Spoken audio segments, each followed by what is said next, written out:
အားလုံးပဲမင်္ဂလာပါမြန်မာဖိုက် edition ကတိုက်ခိုက်အားကစားနဲ့ပတ်သက်လို့လက်ရှိ hot ဖြစ်နေတဲ့အကြောင်းအရာတွေကိုရောက်တဲ့ရရပြောတော်မှာဖြစ်ပါတယ်ကျွန်တော်နဲ့အတူဒီလေး Francis နိုင်ကဝင်ရောက်ဆွေးနွေးတော်မှာဖြစ်ပါတယ်ဒီလေးမင်္ဂလာပါမင်္ဂလာပါအကိုဟုတ်အခုဒီနေ့မနေ့လေဒီ Twitter ဖွင့်လိုက်တော့ကြတော့ဟန်ဆက်ရှိမရဲ့အကြောင်းတက်လာတယ်ဒီဟန်ဆက်ကသူဘယ်လိုလုံးဆိုတော့ကွာသူခြေချင်းညာမှာရှိတဲ့သူ့ရဲ့ဇာတိမွေးရက်မြေရွာပေါ့နော်သူ့ရဲ့ရွာမှာတဲ့သူနပန်းကလပ်ပေါ့နပန်းကလပ်ထောင်းထားတယ်တဲ့ဒီဒေါ်လာ9သိန်းလောက်တောင်ဟိုဖြစ်တယ်ပေါ့သုံးထားတယ်ပေါ့နော်ဟန်ဆက်ကတော်တော်ဘောစီကြသွားပြီနော်ဒီနော်သူ့ရဲ့ချိုးကြေးထက်ပေါ့နော်သူ့စပွန်ဆာကြေးတွေလည်းအများကြီးရတယ်တဲ့ဟုတ်တယ်ဒီလေသူလက်ရှိက UFC number event မှာဟိုတလောကထိုးသွားတယ် DTP နဲ့ပဲသူကခေါင်းပွဲထိုးတာနော်ဒီအရင်တခြားပွဲတွေမှာသူကဒုတိယခေါင်းပွဲတို့ရှေ့ထွက်တွဲဆိုင်တို့ခေါင်းပွဲထိုးဖို့တာဟုတ်ခေါင်းပွဲထိုးတာသူဟော်လန်နဲ့ကယ်ဗင်ဟော်လန်နဲ့ကယ်ဗင်ဟော်လန်နဲ့ကခေါင်းပွဲမဟုတ်ဘူးNick Diaz ဖြစ်သွားတာNick Diaz နဲ့တိုနီဖာဂူဆန်ကခေါင်းပွဲအိုက်တော့သူကခေါင်းပွဲပထမဘေးကျေရတာခေါင်းပွဲသူနဲ့ Nick Diaz နဲ့ဖြစ်မဲ့ဟာသူဟော်လန်နဲ့တွေ့တော့ဟုတ်တယ်ဖာဂူဆန်နဲ့ Nick Diaz ကခေါင်းပွဲထိုးလိုက်ဖြစ်သွားတာသူအိုက်တော့ခေါင်းပွဲမရလိုက်ဘူးဒီ middleweight ကပတ်လူပွဲမှာပဲသူခေါင်းပွဲရတာပေါ့နော်ဒီခေါင်းပွဲကတစ်ချိန်ပဲရဘူးတော့သူ့ရဲ့ထိုးကြီးကအလောက်ကြီးတော့မရသေးဘူးအခုသူကိုယ်တိုင်ကျတော့ဒီစပွန်ဆာကြီးတွေကအများကြီးရတာပေါ့နော်အရှိအလဲပိုင်းမှာပေါ့နော်ဒီဒီဘိုင်းတို့ဘာလို့မှကျတော့ကာဘစ်တိုရဲ့ gym နဲ့ခမ်ဆာရဲ့ gym ကပြိုင်ဆိုင်မှုတော့ဖြစ်နေတယ်အပြိုင်တော့ဖြစ်နေတယ်ပေါ့နော်အပြိုင်ဖြစ်နေတယ်ဟုတ်တယ်ကာဘစ်တိုကတော့အင်အားပိုတောင်းတာပေါ့ဒါပေမဲ့ခမ်ဆာရဲ့ background ကလည်းနည်းနည်းအချင်းသေးလို့မရဘူးပေါ့နော်သူ့ရဲ့3နိုင်ဖြုံးနိုင်ဒီ breaker background ကလည်းဟန်ဆက်မှာလည်း break တဲ့အခိုင်မှာရှိတယ်နောက်တစ်ချက်ကလေသူကဟန်ဆက်ကကစားသမားတွေမှာဆိုတော်တော်လေတဲ့ထဲမှာပါတယ်မွေးတာထားပါတော့ရုရှားခြေချင်းညာကွာအဲ့နဲ့ရီဂျီယာမျက်နှူရာဆိုပြီးတော့ဆွီဒင်ကိုပြောင်းလာတယ်ဆွီဒင်မှာတော့သူ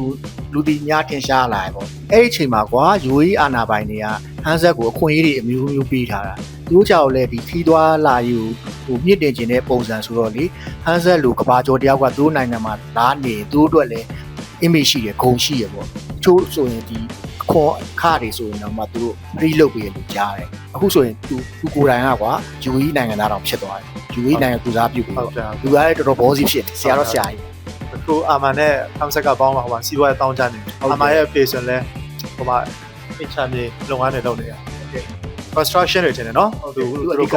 အများကြီးပဲဒီ construction လုပ်တာတွေရော gym လုပ်တာတွေရောပြီးတော့ပွဲတက်တာတွေရောပတ်စံတွေအများကြီးရတယ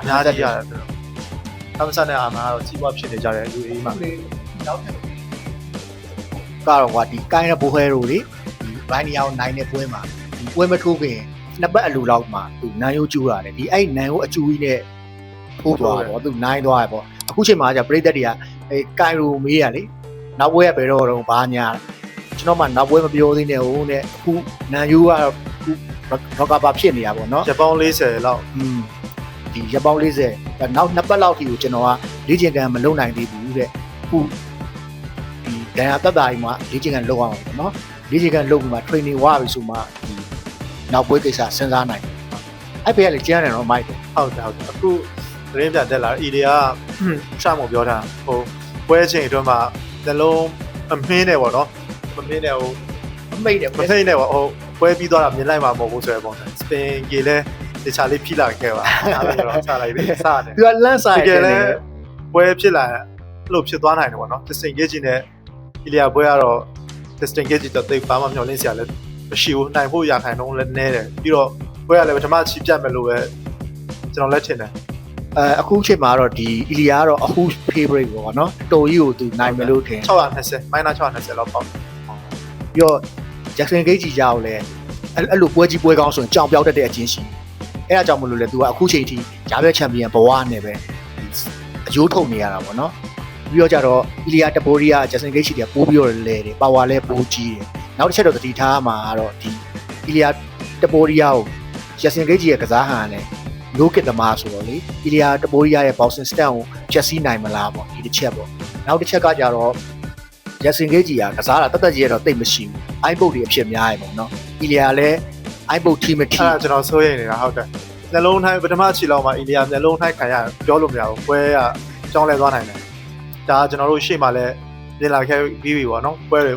နှလုံးထိုက်ခံရရင်ကစားသမားတယောက်ကကြာရခိုင်တော့အားဆိုင်လို့မရတော့သူ့ရဲ့ stand နေကိုစီးရပါဟုတ်တယ် အနောက်ရှက်တော်ဖြစ်တဲ့ဟာဟို Thomas Spinner နဲ့ Serial Gun ပွဲတော့မှသူများ Thomas Spinner ကဖြစ်တဲ့ညာချက်တွေမထိုးချင်လို့အချိန်တွေမကောင်းလို့ပြောကြဒါပေမဲ့တကယ်တော့အမှန်က Thomas Spinner ပွဲဆက်မထိုးတာမှန်သွားတယ်ကျွန်တော်လည်းသဘောတူတယ်မထိုးလည်းမထိုးချက်မှန်တယ်ဆုံးဖြတ်ချက်မှန်တယ်တကယ်လည်းခုချိန်ကြီးတော့ခုနေရအခုချိန်ကြီးခုနေရလေးချိန်ကရှုံးသွားနိုင်တယ်လေးချိန်ကပြန်မလုံနိုင်အောင်ဆိုတော့ဇလုံးထိုက်တာတော့တော်တော်များတယ်အခုနောက်ပိုင်းမှာဒီ UFC ဘက်ကလေဒီအိုင်းဘုတ်ကို awareness ပို့ဖြစ်လာတဲ့တယ်အထူးသဖြင့်တော့ဒီ OS နဲ့အဲ့လိုကြီးဖြစ်ပြီးရနောက်ပိုင်းမှာပေါ့နော်ဒီအိုင်းဘုတ်ကိုစစ်တက်မတ်တိုင်းတွဲလာတယ်တကယ်လို့အမှတ်တွေလျှော့တာအစားတတိပေးတာအဆုံးပေါ့နော်အရင်တော့ကဒီလောက်ကြီးမတင်းကျပ်သေးဘူးအခုတော့ UFC ဘက်ကတော်တော်ကြီးကိုဟုတ်တယ်တော်ဆိုရင်ဖြစ်သွားတယ်ကြီးကြီးကျယ်ကိုဖြစ်သွားဘူးမျိုးလုံးနှစ်ဖက်စလုံးကိုခွဲရတာဟုတ်တယ်ဆူဆူပေါ့ကျွန်တော်လည်းစိုးရိမ်နေတယ် distinct gauge ပထမချီလောက်မှ ideal နှိုင်းမိလို့ရှင်တော့မျိုးလုံးထိရင်တော့စားသမားအားဆိုင်ဖို့လည်းခက်သွားတယ်ဟိုပြီးရင် concentration အားနည်းလာတယ်ပြင်ကိုယ့်ရဲ့ plan တွေစိတ်အကောင့်ရှက်ဖြစ်တယ်ပေါ့နော်ဆိုတော့ဟောအေးရှုံးတာလည်းများတယ်နော်မျိုးလုံးထိုက်ခံရပထမချီတော့Half FZ နဲ့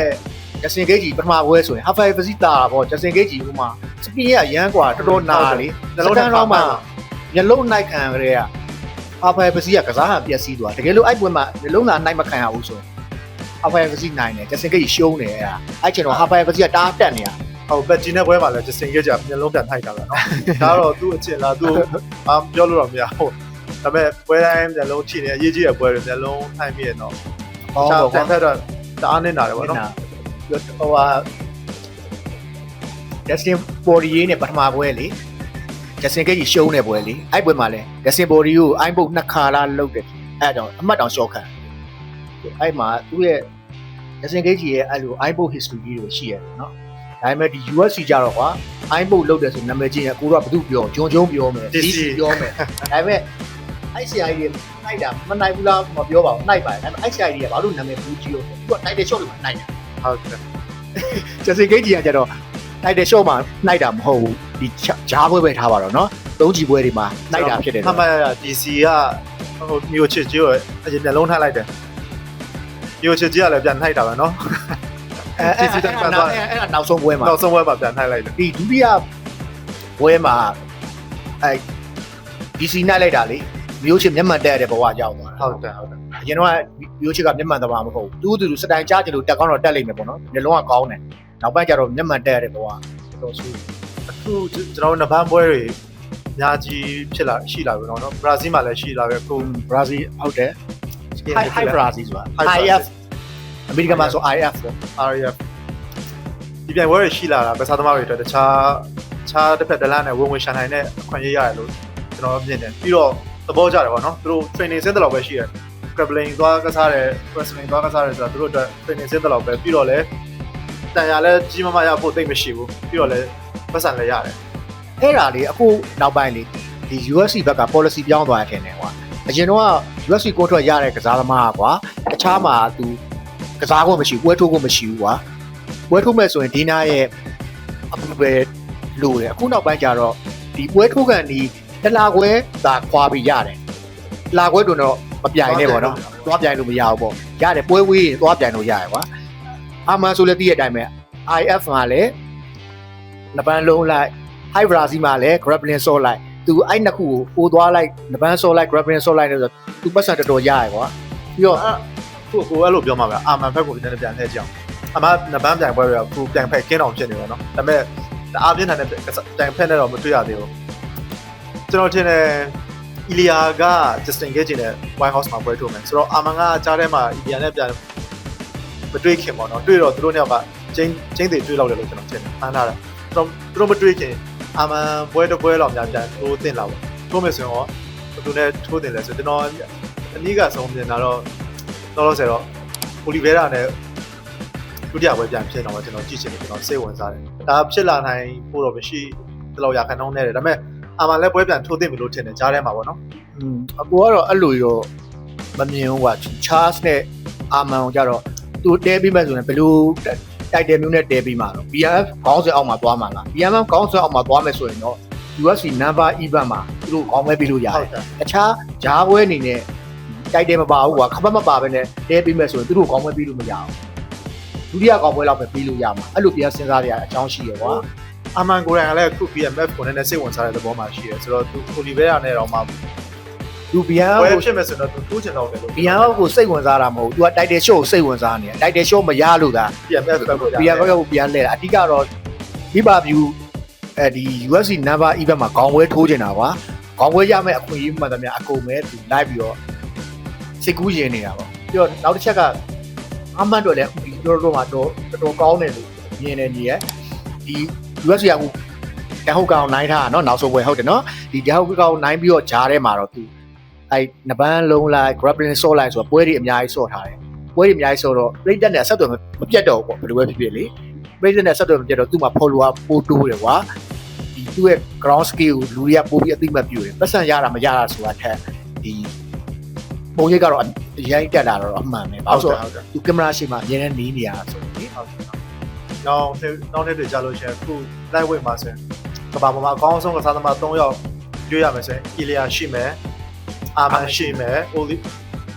ဥစမန်အောင်မပါကောင်းပါလာနိုင်တယ်နောက်ပိုင်း UFC သူရောက်လာလို့ရှိရင်လောလောဆယ် Oliveira သူတို့3ယောက်ပဲရှိရဆိုတော့အာမန်နဲ့ Ilya ပွဲကတော့ဖြစ်လာရမယ်ပွဲလို့အခုနှစ်ကုန်ပိုင်းလို့တော့မြင်နေရဲ့အခုအမြင်ပြောတာနော်ဟုတ်တယ်ဘာလို့ဆိုတော့ तू ကဟိုဂျွန် White House ထိုးပြီးွားရင်နှစ်ကုန်ပိုင်းမှာ तू ပွဲတစ်ခါထိုးလို့ရသေးရဲ့လေIlya တပိုးကြီးအတွက်ပြောပါတယ်အဲ့လိုလေစဉ်းစားလို့ရတယ်ပြီးတော့နောက်တစ်ချက်ကခုနညီရဒီနောက်နှစ်ဆိုရင်ဒီဥစမန်ပေါ့နော်ဥစမန်နူမာကိုမပြောက UFC ရောက်တာတော့တရားပေါက်ရောက်မှာဒါပေမဲ့ UFC မှာတော်တော်ရဲ့ဝင်မဝင်ကတော့အကူလည်းတိတ်မပြောရင်ဘာလို့ဆိုတော့ဒီတခြား fighter တွေဒီ Bellator ပဲဖြစ်ဖြစ် PFL ပဲဖြစ်ဖြစ်တခြား fighter တွေနဲ့ UFC fighter တွေကြားမှာခေါင်းတစ်လုံးလောက်ကကွာနေတာလားအခုညီလေးသတိထားပြီးပါ Pitbull တို့ Aero Pico တို့ဆိုဒီမှာအစင်မပြေတာ Pico က power popularity လောက်ပြင်းမှာချက်ချင်းရှုံးသွားတာနော်ဆိုတော့သူ့ဖြောင်းနေထားခဲ့ပြီးတော့ Pico လည်းအဲ့လောက် game မရှိတော့ဘူးပြ Patrice Miss ဆိုတာတယောက်ရှိသေးရဲ့လေဟုတ်တယ်ဘယ်လာဝက်ကအဲ့တယောက်လေးလေးကိုစီနီချင်းမကောလုံးဝကိုဆရာကြီးတိုင်ပဲကင်းတော့ကိုဖြစ်နေတယ်နာဝဲပါပေါ့နော်သူ UFC ရောက်လာတော့3ပွဲထိုး3ပွဲရှုံးစာချုပ်ကြောက်လို့ဖြစ်ဒါပေမဲ့ခုနညီပြောလို့ပေါ့အဲ့ဘယ်တားကောင်ကြီးဒီ UFC ရောက်လာချင်းမကောင်းပေါ့ဘောတော့ထင်တယ် level များကွာနေလားပေါ့ဒီဥစမန်ကသူ PFL မှာကောင်းတာပဲကွာ UFC မှာသူအခြေအနေကောင်းမှမလားဘောင်းဝမ်းမလားပေါ့တခါထက်စဉ်းစားဟုတ်တယ်ဟုတ်ချီကောင်တော့မနေထိုးနေရတယ်ဆိုတော့ဟုတ်တယ်အဲ့ဒါရောက်လာကြည့်ကြတာပေါ့အဲ့ဆိုရင်ဒီလေးဘာတွေတည်င်းနေရပါဖြစ်ဆိုပြောချင်တယ်ခုလောလောဆယ်တရင်ရဲ့တည့်ရလို့တော့အဲ့အီလီယာဒီဘောရတင်တဲ့ဟာနဲ့အစ္စလာမာကချစ်ကလည်းအီလီယာဒီဘောရပြောသေးတယ်။အဲကပတ်စံအများကြီးတောင်းလို့ငါပွဲလက်ခံပြီးသားအဲ့ဒါပွဲမဖြစ်လာဘူးဆိုတဲ့ပုံစံနဲ့ဒီနေ့ Instagram မှာTwitter မှာသူတင်လိုက်တာတွေ့တယ်။သူ့ manager အလီတင်းနေရတယ်မှာသူ့အကောင့်ကတင်တာအလီကလည်းအဲ့လိုလက်စောတက်တယ်။သူစားသမားတွေရဲ့အကောင့်တွေအကုန်လုံး admin ယူပြီးတော့အကုန်ဟိုလောက်တယ်။အဲ့ဒီကိစ္စနဲ့ကိုနဲ့ကျွန်တော်ဟိုတစ်ခေါက်ကပြောလို့တဲ့အလီတင်တာမှဟိုရေးဟန်ပေါ့နော်ပြီးတော့ Ilya Topuria ရဲ့နီးပြလဲအားဝေးလျှော့တာကြာနေပါပြီပေါင်40ကြာနေ40ကြာနေအဲ့ဒါကိုနေကဘာလုံးငါ့ကိုဖက်ကြည့်လို့ပြောသေးရလဲအလီဆိုရင်မှကြာနေလာတွေ့သေးတယ်ဥစမန်အစ္စလာမ်ခါချက်ဆိုပြီးပြောရမှာဒါပေမဲ့အလီဆိုပြီးတမင်ပြောတာအစ္စလာမ်ခါချက်အကောင့်ကြီးနဲ့အလီတင်းနေမှန်းသူကသိလို့အီလီယာရဲ့ manager သိလို့တမင်ပြောလိုက်တာသူကကြောက်လဲသူ့အလုပ်ပေါ့နော်သူကစားသမားတွေဒီဈေးကွက်မှာလှုပ်ခတ်အောင်လို့ပြော social media မှာထင်ရှားအောင်လို့သူကကောက် manage လုပ်ပြရပေါ့ဥပမာကွာအခုစာရေးရကွာကျော်စိုးကမြန်မာ file edition ဒါပေမဲ့အခုအဲ့မြန်မာ file edition နဲ့စာသားမတက်ဖ ೇನೆ နောက် page တစ်ပီမှာအခုဒီတိုင်းသွားရေးမယ်ဆိုရင်အခုစာဖတ်နေကြလူတွေကအခုရေးဟန်ကိုပြည်တာပဲကွာဒီအစ္စလာမ်တို့ခုနဥစမန်တို့ဥမာတို့အကောင့်တွေကြည့်လိုက်ရေးဟန်အတူတူပဲကွာဟိုအာဘော်ပေါ့နော်ရေးဟန်အတူတူဖြစ်နေလို့ဒီ manager အလီကိုင်းနေမှအရန်သိတာmanager လီကတော့သူကစားသမားတွေကာကွယ်ထဲမှာတော့တော်ပြောင်ဟိုမြေတောင်ဖြောက်ပေးနိုင်တယ်ပေါ့နော်နေရာတစ်ခုကိုတန်းနေပေးနိုင်တယ်ကစားသမားတွေကိုလည်းသူတို့ရှိရလက်ရည်ထက်တောင်မှပိုပြီးကောင်းတယ်လို့ဘာလို့တခြားကစားသမားတွေနဲ့ရှင်လို့မရအောင်ဒါပေမဲ့သူအမြင်ကတ်တဲ့လူကလည်းအမြင်ကတ်ကြအမြင်ကတ်တာလည်းများကြတယ်အဲ့အလီကိုကြောက်တော့လေဒီ Iran Gary ကိုပါလို့ဆိုရင်အလီကိုအမြင်ကတ်တယ်ဟုတ်ကဲ့ပြီးတော့သတင်းတစ်ခုလည်းတက်လာသေးတယ်အခုဟို Marlon Vera Chitovera ပေါ့နော်ပြီးတော့သူနဲ့ Chancelva နဲ့submission grappling ဘယ်ရှိရလို့တွေ့တယ်ကျွန်တော်အထင်သူတို့နှစ်ယောက် weight တအားကွာနေမလားပေါ့နော် ဒါပေမဲ့သူတို့တချို့ submission ပွဲတွေကတော့ဝိတ်ကွာလဲချကြတာပဲဟိုအာမန်နဲ့မိုဟာမက်နဲ့ဆိုလဲဝိတ်တားကွာတာပဲလေသူတို့လုံးကြတာပါပဲအခုတီးလောက်တော့သူတို့က10 minute non stop လုံးခိုင်းတယ်ဒီ submission ဖြစ်မှနိုင်မယ်အမပေး decision နဲ့မဟုတ်တော့အမပေးတိုင်းမပါဘူးဒီပဲပေါ့နော် IF ကဒီ American နဘန်ကတော့ကြာတော့ဟိုပါတယ်အမပေးတိုင်းပါတယ် white system နဲ့ဟုတ်ကဲ့ဒီလေးဘာတွေဖြစ်ဆွဲပြောချင်တယ်ကျွန်တော်တို့ဒီနေ့တော့ဒီလောက်ပါပါเนาะဟုတ်နောက်မှသတင်းလေးတွေတက်လာလို့ရှိရင်ဆက်ပြီးမှဆွေးနွေးကြတာပေါ့ကျွန်တော်တို့ငွေချင်းတွေရောက်ကတိုက်ခိုက်အားသာနဲ့ပတ်သက်လို့သတင်းတွေကိုရောက်တဲ့ရာရာပြောသွားတာဖြစ်ပါတယ်နောက်ဘက်တွေမှာလည်းအခုလိုစိတ်ဝင်စားစရာစကားဝိုင်းလေးတွေဆက်လုပ်ပြီးတော့မှဖြစ်လို့စောင့်မျှော်အားပေးကြပါဦးเนาะအားလုံးကိုကျေးဇူးတင်ပါတယ်